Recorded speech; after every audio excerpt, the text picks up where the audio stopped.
Flights ભરી ભરીને illegal ઇમિગ્રન્ટ્સને deport કરવામાં કરોડો ડોલર્સનો ધુમાડો કર્યા બાદ હવે ટ્રમ્પ સરકાર માસ ડિપોર્ટેશન માટે એમેઝોન જેવી સિસ્ટમ અપનાવવા માંગે છે.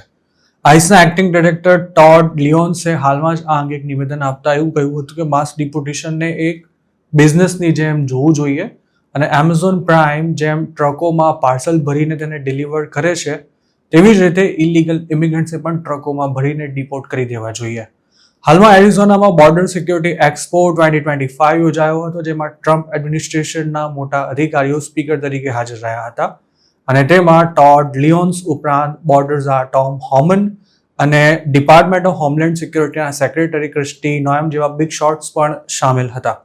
આ એક્સપોમાં બોલતા આઈસના એક્ટિંગ ડાયરેક્ટરે માસ ડિપોર્ટેશન માટે અમલી બનાવાયેલા એલિયન એનિમીઝ એક્ટ 1798ને અદ્ભુત કાયદો ગણાવતા તેના વખાણ કર્યા હતા અને સાથે જ એવું પણ જણાવ્યું હતું કે માસ ડિપોર્ટેશનને ઝડપી બનાવવા માટે તેનો ઉપયોગ ચાલુ રખાશે.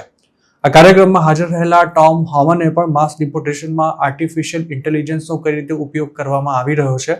અને કઈ રીતે ભવિષ્યમાં થશે તેને લગતી કેટલીક વાત કરી હતી અને સાથે જ માસ ડિપોર્ટેશન એક બિઝનેસની માફક ચલાવવાની તેમણે પણ તરફેણ કરી હતી. યુએસમાં ઇલીગલી રહેતા 14 મિલિયન જેટલા લોકોમાં સૌથી વધુ સંખ્યા મેક્સિકો અને તેની આસપાસના દેશોની છે. હજુ થોડા દિવસો પહેલા જ અમેરિકન અખબાર ન્યુયોર્ક પોસ્ટમાં એવો રિપોર્ટ આવ્યો હતો કે માર્ચ એન્ડ સુધીમાં 1 લાખ ઇલીગલ ઇમિગ્રન્ટ્સને ડિપોર્ટ કરવામાં આવ્યા છે, જેમાં સૌથી વધારે મેક્સિકન્સ હતા. ટ્રમ્પ એડમિનિસ્ટ્રેશનના અધિકારીઓ ટ્રકમાં ભરીને જે લોકોને ડિપોર્ટ કરવાની વાત કરી રહ્યા છે તેમાં પણ તેમનો ઇશારો મેક્સિકન્સ તરફ જ છે, કારણ કે યુએસ માટે મેક્સિકો સિવાયના બીજા કોઈ દેશમાં ઇલીગલ ઇમિગ્રન્ટ્સને ટ્રકમાં ભરીને મોકલવા અશક્ય છે. એટલું જ નહીં, આઈસના એક્ટિંગ ડાયરેક્ટર જે વાત કરી રહ્યા છે તેનો અમલ ખરેખર પોસિબલ છે કે કેમ તે પણ એક સવાલ છે. આમ તો અમેરિકા રોજે રોજ લેન્ડ બોર્ડરથી સેંકડો મેક્સિકન્સને બાય રોડ કે પછી ફ્લાઇટ દ્વારા ડિપોર્ટ કરતું રહે છે, પરંતુ હજુ સુધી અમેરિકાથી ડિપોર્ટ કરાયેલા એકેય ઇમિગ્રન્ટને ટ્રકમાં બેસાડીને મોકલવામાં આવ્યો હોય તેવું ક્યારેય નથી બન્યું.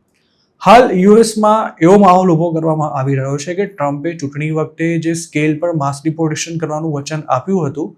તેવું કામ ભલે ના થઈ રહ્યું હોય, પણ સરકાર દિવસ રાત દોડી રહી છે તેવું લોકોને લાગવું જોઈએ. આ જ કારણે ટ્રમ્પ અને તેમની ટીમના લોકો ડિપોર્ટેશનને લઈને રોજે રોજ નવી નવી વાતો કરતા રહે છે, પરંતુ તેમાંથી કેટલા મુદ્દાનો અમલ થયો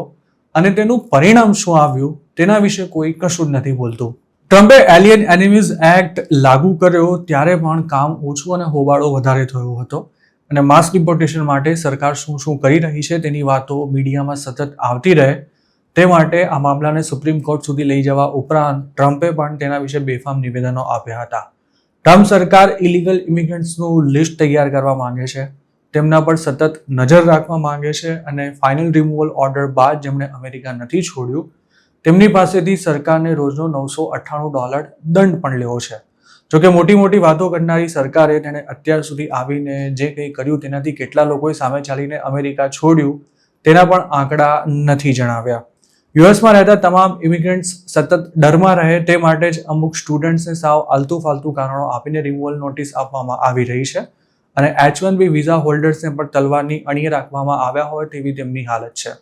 જોકે ટ્રમ્પ સરકાર કામ ઓછું અને હલ્લો વધારે કરે છે તે કદાચ ઇમિગ્રન્ટ્સ પણ સમજી ગયા છે અને એટલે જ સરકાર એક પછી એક તુક્કા લાવતી રહે છે, પણ તેનું કોઈ નક્કર પરિણામ નથી મળી શકતું.